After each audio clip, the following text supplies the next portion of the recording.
of Famer Roger DeCoster. Andy, it's a great honor to hand over this Hall of Fame going to you for your career. I remember Ryan and his dad coming up to talk to Jan and me. I think it was 2004, 2005, asking for advice. And after a couple of times, Jan and I, we started talking. And this kid is really nice, you know. Maybe we should invite him to California and come and try one of our bikes. And so we did. I made a deal with his mom, Michelle, and Ryan came to Glen Helen, and we were on a test day with Ricky Carmichael on that day. And as you know, Ricky, he would put in the laps and laps. And then comes this young kid, he gets on the bike, he goes out, start riding, and he's just riding and riding and riding. He comes in, and I got to him, and I wanted to see who he was. And he started talking like he had not done anything. I said, this kid is special. So after that, we made, his mom and I made a deal. And the first year, we paid him actually on earned points. And we worked it out so that if you won a championship, it would come out on our salary that was equivalent to what we normally pay a possible champion. And then the rest is history. He ended up winning a couple of 250 titles, Rookie of the Year. Then in 2010, won both Supercross and outdoor as a rookie. Still the first and only guy that has done it. And then I also remember the national races. In Italy was the first time that we won with Ryan. I remember his mom, Michelle, she had tested the first time what limoncello was about. And she was pretty happy at the end of the day. Yeah, and then, so here we are now, and one of the best ever. And the cool thing about Ryan, he did it in a gentleman's way. And we're really proud of you, and I'm really honored to have worked with you all those years, and it's been great. Thank you.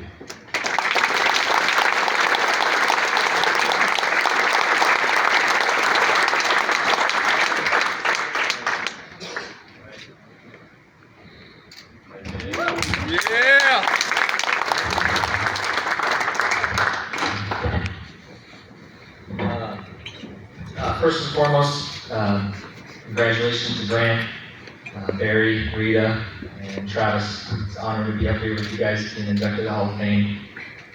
And just being here is a dream come true. You know, my amateur career was not stellar by any means. And I remember being 16 years old, going out to birthday cake, and there was no ride. There was no ride. We had a little bit of success, but the amateur career was tough. It was really hard. It didn't seem like I just didn't have the speed. Parents were pouring in a bunch of money. It was hard. And we had a little bit of success there at the end of my 16-year-old year. And we were at, like Roger said, we'd go up to him, and my dad was joking one day. He said, go up to Roger and tell him you look forward to riding for him one day. And so I did, and Dad must have thought, wow, he's really going to do it, you know? And so long story short, like Roger said, they gave me a little tryout there at Glen Helen, actually. And Ricky was there. I was so nervous. I crashed in the mud, I think, the first lap. And I had to come in, power wash the bike off, and I thought, man, it's over. I might as well just enjoy the rest of the day riding. And riding a factory bike is going to be my last chance. I'll never get another time. And thankfully, they didn't see it like I saw it from the beginning. And at the end of the day, they gave me a 2-year contract, and off we were. And then it was a big step in the right direction. And but there was a lot of people involved I'd like to thank. Started with my parents. You know, my mom and dad, they sacrificed a lot. I'm going to hear a lot of riders say it, but they went backwards in debt for me and my brothers. They supported us like tremendously.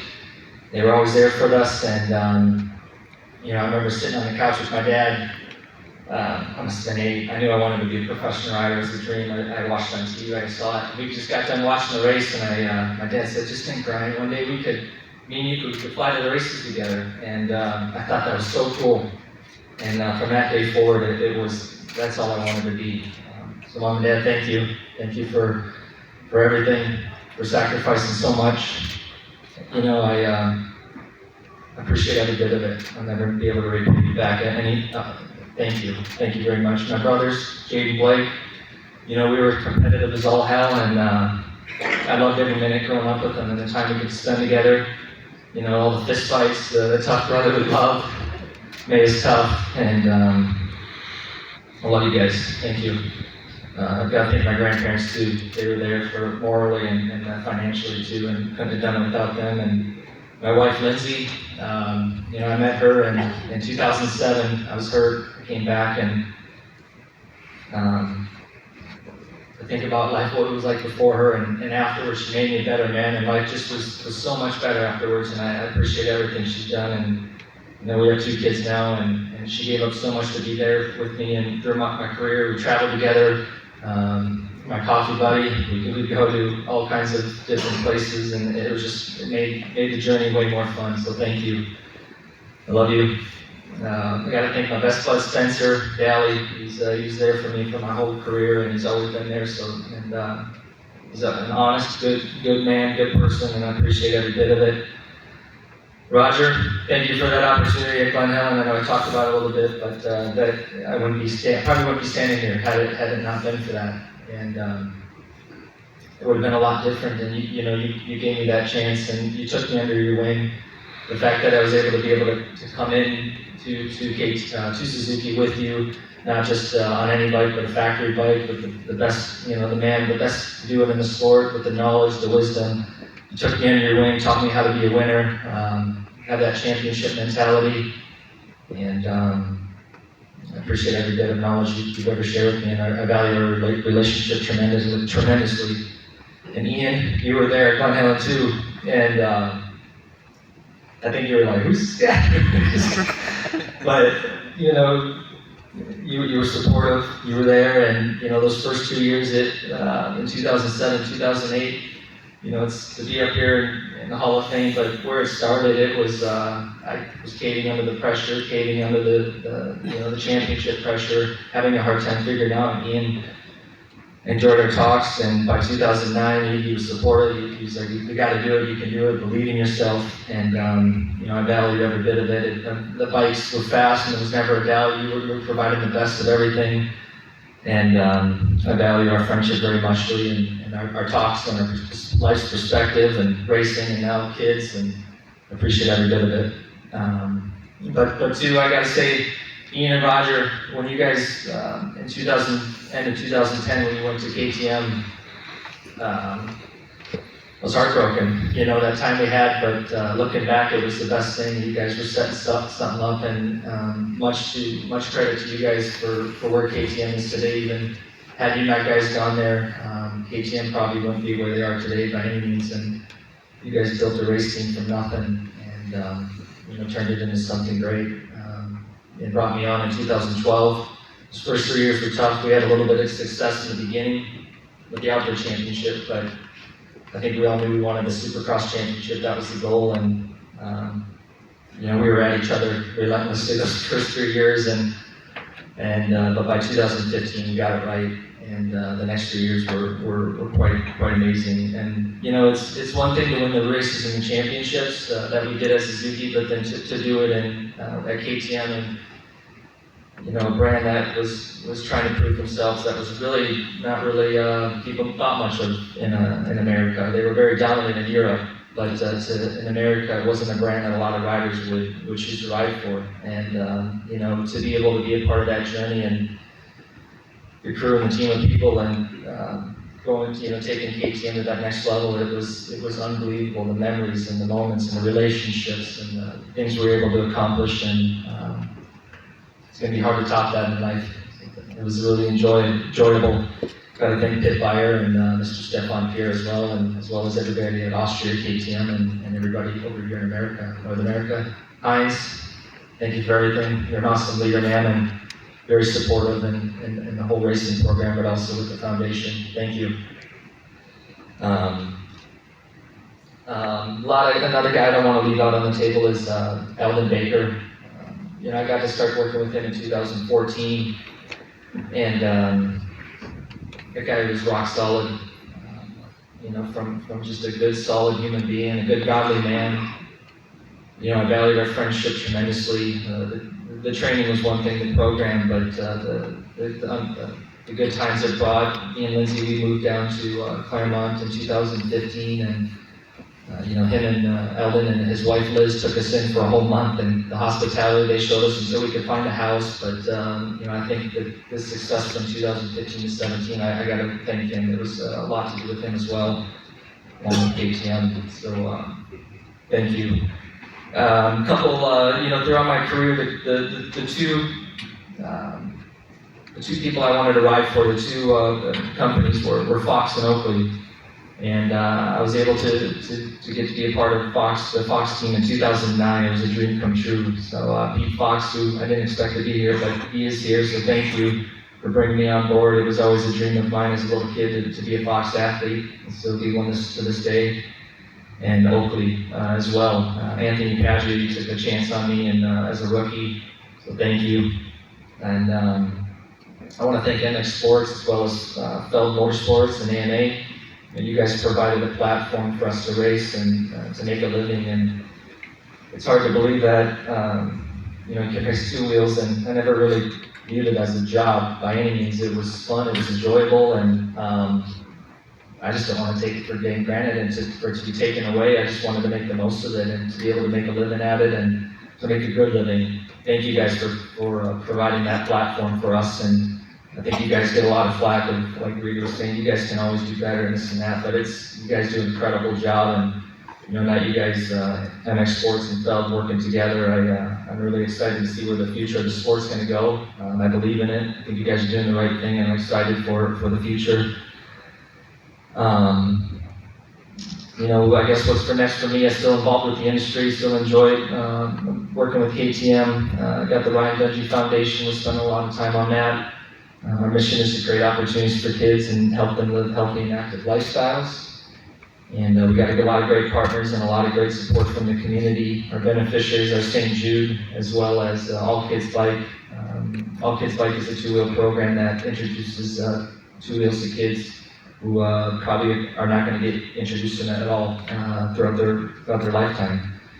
And I look at my life and what two wheels has done for me.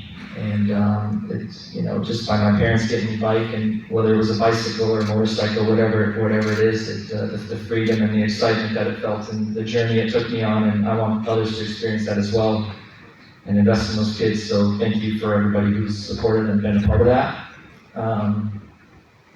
And lastly, I will say, the one thing that was hard for me as a kid from Minnesota, especially in a cold winter sport, it's a winter there, you don't get to ride all year round, and it was always hard for me to believe in myself. And I feel like God put me in the right positions with the right people, and even like Roger and just amazing people, Carmichael, Stewart, these people, Ian, I didn't believe in myself, and these guys believed in me and showed me, wow, I need to believe in myself a little bit more if these guys believe that much in me. And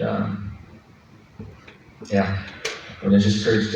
I think the biggest thing that I tried to do as a kid is just be a good role model for the next kids coming up, and to inspire them to make something out of nothing. And I'm super grateful for all the people in my life and the people part of my career. And this one's for you guys, and you deserve the credit. Thank you.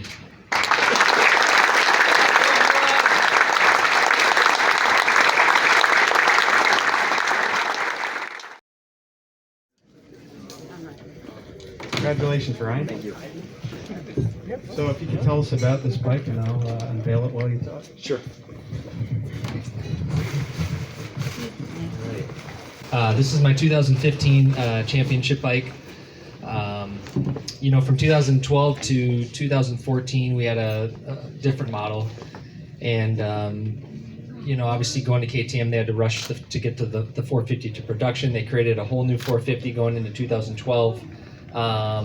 Wouldn't say they rushed it, but we learned a lot through those 3 years, that through the testing, the racing, the feedback, we were able to apply and take back to the factory, and they were able to dissect it. And when they came out with this new model, they really nailed it. The chassis was better, the handling, the feel, the comfort, the nimbleness of it, and from 2015 to 2017. We were able to win the championship, Supercross championship, and an outdoor championship on this model. Still one of the best bikes I feel like I've ever ridden, especially in 15. There was times there was multiple races that we went to in a row. We never touched a clicker. If we did, it was very minimal.